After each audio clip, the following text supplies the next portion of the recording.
The first thing people notice about me is that I smile a lot. Not a warm smile. Not the kind that belongs in family photos or wedding videos. Mine is thinner somehow, sharper around the edges.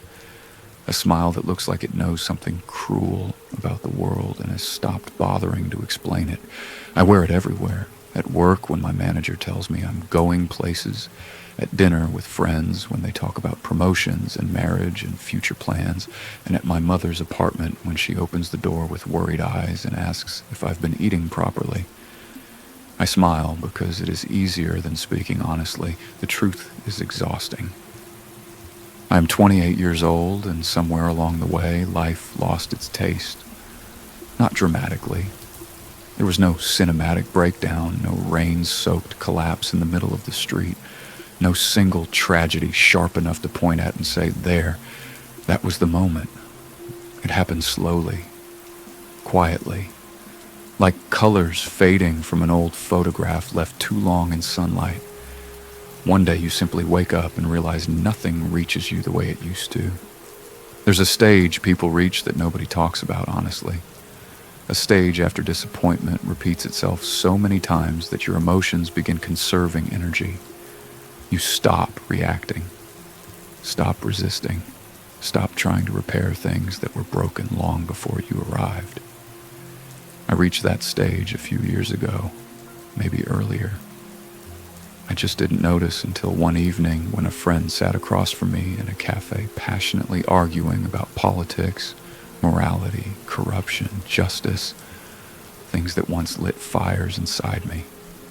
I remember staring at his face while he spoke, watching the tension in his jaw, the frustration in his voice, and all I could think was, what's the point? Not in a dramatic way, just honestly. What was the point of any of it? People lie because lying works. People betray because betrayal benefits them. People pretend because sincerity is expensive. And suddenly I no longer felt the urge to challenge any of it. When someone lies to me now, I let them. That's the strange part. I let them continue. I sit there nodding while they build their little theater production, and instead of exposing them, I study them. The trembling voice, the unnecessary details, the forced eye contact, it almost becomes entertaining. Maybe because once you realize everyone is performing, honesty stops feeling sacred. A girl I once dated told me she needed space to heal and focus on herself. 3 days later, she posted photos with another man at the beach, smiling like someone starring in a commercial for happiness. My friend asked if I confronted her. Why would I? To hear another carefully wrapped lie. I simply deleted the chat and went to work the next morning. That's what scares me sometimes, not the sadness, but the absence of it. Nothing truly reaches me anymore. I still function, though. That's the impressive part. I wake up every morning at the same time, shave carefully, wear clean shirts, answer emails, shake hands, laugh when appropriate. People think I'm disciplined, ambitious, mature. One coworker once told me she admired how stable I seemed under pressure. I almost laughed in her face. Stability implies something solid underneath. What they call stability is actually numbness. There's a difference. A stable person still feels the storm. I just became the empty room after the storm passed through. You know what exhaustion really is. It isn't physical. Physical exhaustion disappears after sleep. This kind stays lodged inside your ribs. It follows you into grocery stores, traffic lights, birthdays, conversations. It sits beside you while you're drinking coffee and whispers that none of this matters as much as people pretend it does. The terrifying thing is that the voice sounds rational. Every evening after work, I walk through the city alone. Same streets, same vendors, same flickering lights reflecting off wet pavement, couples arguing quietly outside restaurants, teenagers taking selfies, delivery drivers smoking cigarettes beside motorcycles. Everyone seems trapped inside routines they've mistaken for purpose. Sometimes I stand at crosswalks, watching hundreds of people move past each other like programmed machines and wonder if anybody else notices how absurd everything feels. We spend our youth creating identities so we can survive adulthood. Then adulthood arrives and demands we perform those identities forever. I think people sense something wrong with me occasionally, not enough to understand it, just enough to feel unsettled. Like when conversations become emotional and I respond too calmly. Last winter, my friend Omar cried in my car after his father died. Real crying, the kind that empties a human being from the inside out. He asked me if things would ever feel normal again. I told him no, not cruelly, honestly. He stared at me for a long time after that. Most people don't actually want honesty. They want anesthesia shaped like words. It gets better. Time heals. Everything happens for a reason. Beautiful little sentences people use to protect themselves from reality. But reality doesn't care about language. Sometimes things break permanently. Sometimes people never recover the version of themselves they miss. Sometimes life simply continues. That's all. I used to have dreams once, real ones. I wanted to write a novel. I wanted to travel the world. I wanted to fall violently in love with someone who understood me without explanation. Now those dreams feel like belongings left behind by someone I vaguely remember being. That version of me was hopeful in an embarrassing way. He thought intelligence could solve suffering. He thought loyalty guaranteed loyalty in return. He thought hard work created meaning. I almost envy him. Almost. But innocence has a short lifespan in this world. You lose it piece by piece. A betrayal here, a disappointment there. Years of pretending you're okay because everyone else is pretending too. Eventually, something inside you stops reaching outward. That's when the numbness begins. The nights are the worst. During the day, noise protects you, notifications, conversations, music playing in cafes, deadlines, engines roaring outside office windows. But at night, silence removes the disguise. I lie awake for hours, replaying entire sections of my life like scenes from a movie I've already memorized. Every humiliation, every mistake, every conversation where I should have said something different. The mind becomes cruel after midnight. It digs through old wounds just to confirm they still hurt.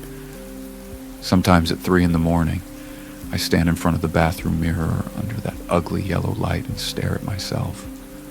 I look healthy. That's the funny part. Nobody can see internal collapse unless it becomes dramatic enough to inconvenience them. If I stopped showering, people would worry. If I stopped showing up to work, people would notice. But quiet emptiness, functional despair, society rewards that. As long as you continue producing, smiling, replying, paying rent, posting occasional photos, nobody asks questions. And honestly, even if they did, what would I say? I think I became emotionally detached from existence itself. People only tolerate sadness when it is temporary and aesthetically acceptable. Anything deeper frightens them. So I learned to perform. Everyone does eventually. I perform happiness for my mother because she already sacrificed too much. I perform confidence at work because confidence pays better. I perform affection in relationships because people need reassurance even when you have nothing real left to give. That last one makes me feel guilty sometimes. There were people who loved me sincerely. Women who looked at me like I was something worth holding on to. And I ruined them quietly, not through cruelty, not intentionally. I simply could not feel enough. They would say things like, "You're emotionally distant," or "It feels like you're somewhere else even when you're here." They were right. Part of me had already left long ago. The worst part is I knew they were hurting and still I remained detached.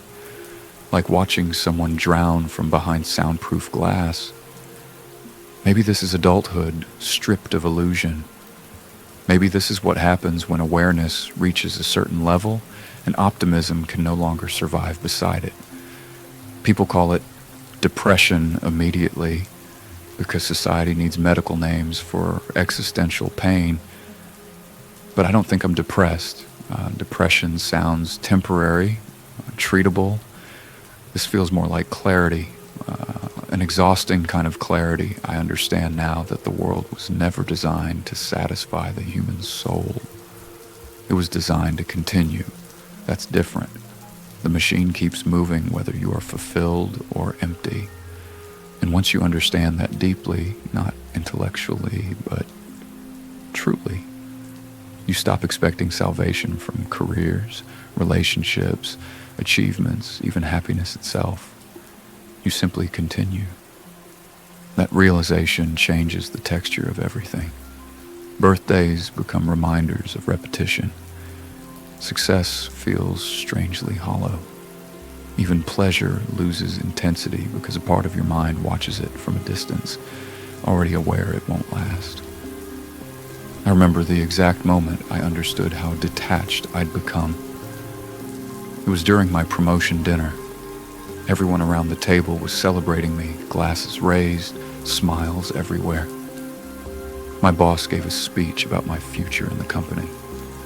Someone joked that I'd be a director before 35. And while they applauded, I felt absolutely nothing. Not gratitude, not pride, not excitement, only fatigue. I excused myself halfway through dinner and walked outside. The city was cold. Cars moved endlessly through intersections. A homeless man slept beside a pharmacy window under torn blankets. I stood there thinking, so this is it? This endless cycle of striving toward moments that evaporate the second they arrive? I laughed out loud, a genuine laugh. Not because anything was funny, but because for one absurd second, the entire structure of life revealed itself as temporary theater. People chasing validation, chasing identity, chasing permanence in a world built entirely from disappearing things. And yet strangely, I'm still here, still waking up, still moving forward.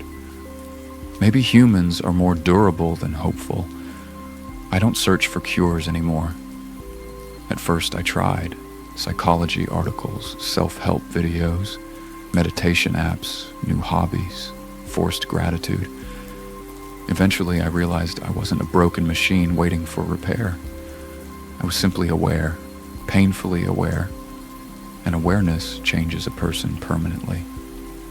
I think peace only arrived when I stopped trying to return to who I used to be. That person is gone. Maybe he was always meant to disappear. So now I live differently, quietly. I drink coffee alone without needing distraction. I walk through crowded streets, feeling detached but observant. I let people misunderstand me because correcting them requires energy I no longer possess. And sometimes, rarely, but sometimes, I experience moments that feel almost peaceful, not happy, peaceful. Like sitting on my apartment balcony at dawn while the city slowly wakes up, or listening to rain against the windows during sleepless nights, or watching strangers exist without needing anything from me emotionally. In those moments, I stop resisting the emptiness. I let it sit beside me. Maybe that's maturity. Maybe it's surrender. Maybe there's no difference. What I know is this. There comes a point in life where you stop asking the world to become meaningful and simply observe it for what it is. Beautiful sometimes, cruel often, temporary always. And if you ever reach this stage, this quiet, exhausted awareness, don't waste your time trying to become the person you were before. You won't. Some doors only open one way. Learn instead how to coexist with the sadness without letting it consume every remaining part of you, not because life suddenly becomes magical again, but because even numb hearts continue beating. And perhaps that, more than happiness, is what survival truly means.